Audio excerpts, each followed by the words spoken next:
meron pong babala itong si Senador Rodante Marcoleta po makabida, no? Dito ho sa mga sangkot sa controversial host na flood control projects po makabida, no po, no? Kung mapapatunayan daw ng Blue Ribbon Committee na nagkaroon po talaga ng korupsyon dito, lalong-lalo na po pag mapapatunayan po ng Blue Ribbon Committee na nagkaroon po ng ghost projects po makabida sa flood control, talagang pananagutin daw nila ito hong mga sangkot po dito, mula sa contractor, mga opisyal po ng DPWH, at maging dito ho sa mga politiko po, mga kabida. Hindi po spare dito, ito hong Commission on Audit po, mga kabida, po. Ito, pakinggan muna natin ito hong balitaktakan po, nina Senator Rodante Marcoleta at yung dalaw pong mga anchors po, ng Net25. At ito po ay kinuha po, ng ang balita ngayon. Narito po.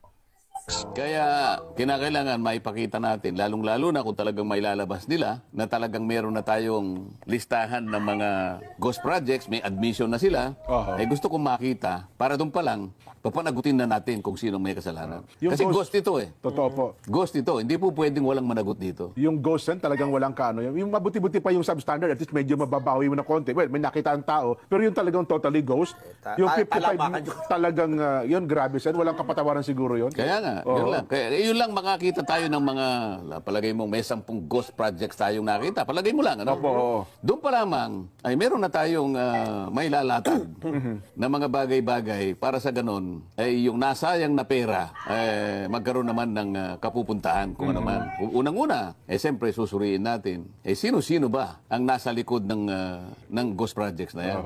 Kailangan, sino yung contractor, sino yung kasabwat ng mga opisyalis ng DPWH, at kung may kinalaman yung mga politiko sa likod niyan, may pananagutan po sila. At kinakailangan may mangyari na. Yan, opo, Sen. At ang tanong pa na dyan, may chance ba kahit paano, Sen, makabawi man lang ng pera sa mga yumaman dyan? Kung talagang ghost? Opo. Ito nga, halimbawa, napatunayan natin ghost. O di wala na tayong debate tungkol dyan. Opo, yan, halimbawa, O ano ang kinakailangan dyan? Ibalik po ninyo yung pera sa bayan, di ba? Pwede ko magawin yun. Kasi nagastos na namin, wala na ho yung pera. Bakit? Wala ka na bang pera para ibalik mo yun? Hindi ko naman sinasabi yung perang meron ka, ibabalik mo yan.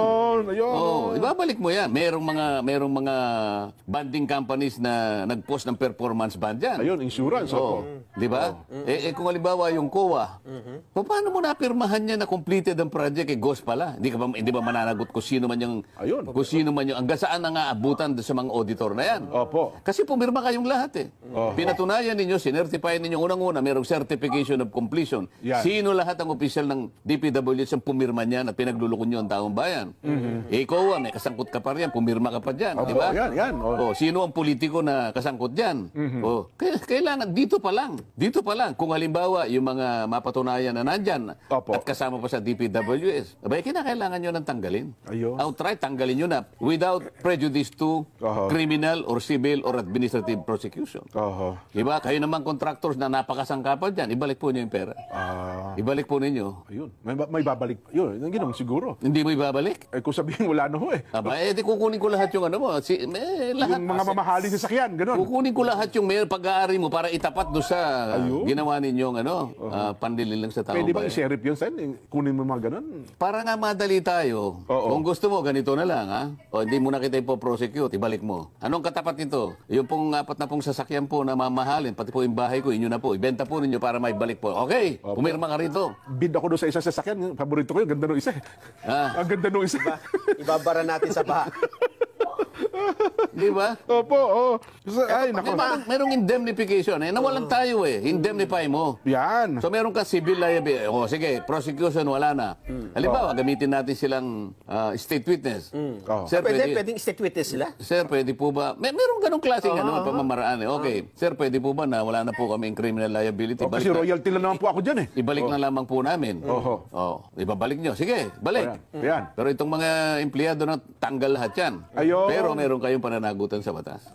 Kasi baka maging General Sen, naku, Nelson, royalty lang po kami dyan, 5% lang po kami. Ang pagitan ng malaki, Kahit na 5 centimos lang yun, pumayag ka na ayun. kasangkot ka dyan eh. Oho. Hindi nyo may palalabas yung multo na project na yan kung hindi ka sumasaw dyan. Oho. Kaya nyo napalitaw na may project kahit wala dahil magkakasabwat kayo. Nako. Tigil-tigilan nyo na. Naku po, babala po yun, mga kabida. Okay? Kukumpiskahin daw niya ito hong mga ari-arian po ng mga contractors, kung wala ho silang maibigay po na bayad doon po sa binayad po sa kanila sa mga proyekto po mga kabida, Lalong-lalo na po kung ghost projects po yun. Alright? Now, kung meron po siyang pera o meron po silang pera, maganda po yun, ibalik po nila. Pero kung wala, yung mga ari-arian po nila, mga kabida. May nabanggit nga siya dito, ito hong 4 na pong mga luxury vehicles po, Although wala ho siyang pinangalanan po mga kabida, pero parang meron po siyang pinatutungkulan ho dito, Okay? Kung mapapatunayan po nila, na talagang sangkot po sila dito ho sa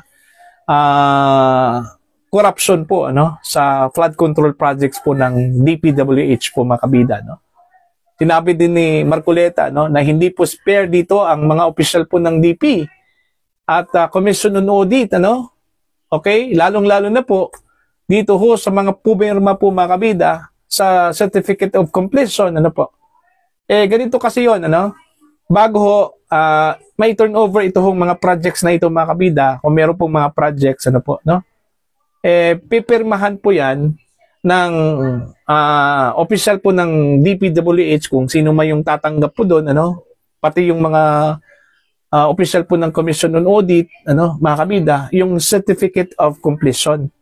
At yung Certificate of Completion ay ihahanda po yan mga kabida ng kontraktor. Ngayon, pag malalaman po, mapatunayan po ng Blue Ribbon Committee, na pinirmahan ito hong Certificate of Completion, kahit na po wala hong nakitang proyekto po mga kabida, patay kang bata ka po, Okay? Kaso yung aabutin mo po, mga kabida. Bakit pinirmahan mo yan? Na wala pong proyekto. Ghost po yung project, O yun yung matindi po doon, mga kabida. Alright?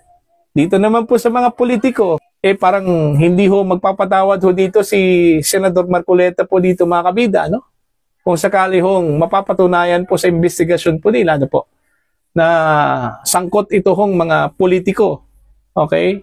Ito hong sinasabi po nilang mga kongresista daw, mga kabida. Yun yung aabangan po natin sa susunod po na mga pagdinig ho ng Senado. Kasi pasilip lang po yung sinabi po ni Senador Marcoleta, na posibleng mangyari po, mga kabida. Okay? Kasi nung unang pagdinig, may sumabog na po, Okay? Nagpasabog na po. Ito hong si Senador Marcoleta. At inamin nga ni Secretary Manuel Bunuan na meron pong ghost projects, mga kabida, po. At nabanggit po niya yung Bulacan po dito. Ang tanong, ilan pa kayang mga ghost projects ang nagkaroon po ito hong DPWH, mga kabida, sa ibang bahagi po ng Pilipinas, alam naman po natin, napakarami ito hong flood control projects, Kung susundan lang po natin, ito hong sinabi po ni Pangulong Marcos during his State of the Nation address na nasa 5,500 na mga flood control projects, sa buong Pilipinas. Ilan po dito ang ghost projects po, mga kabida.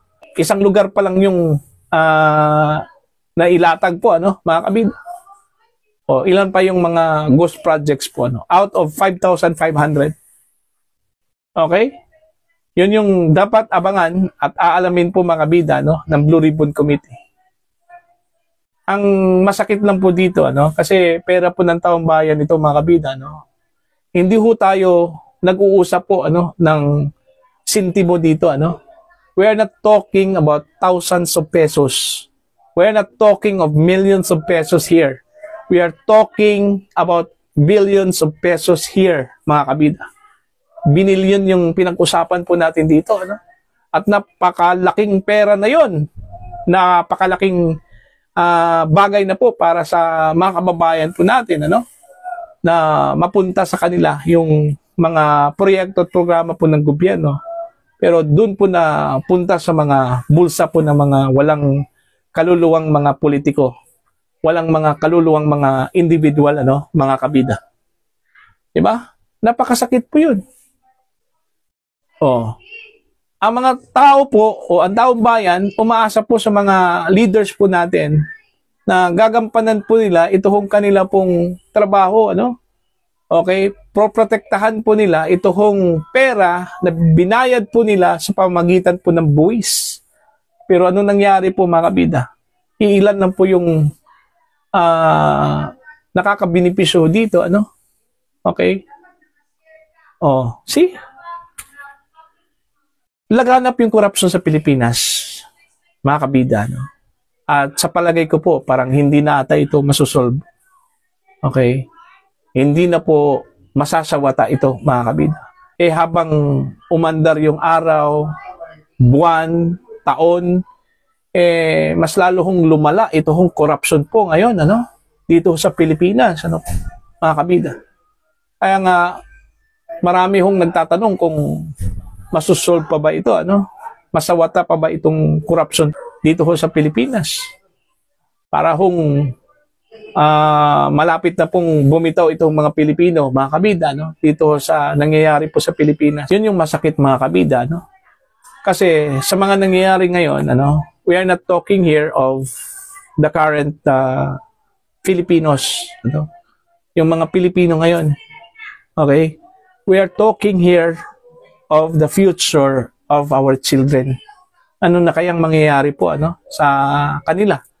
Kung patuloy po ito walang humpay na pangungurakot po, mga kabida, sa kaban po ng bayan.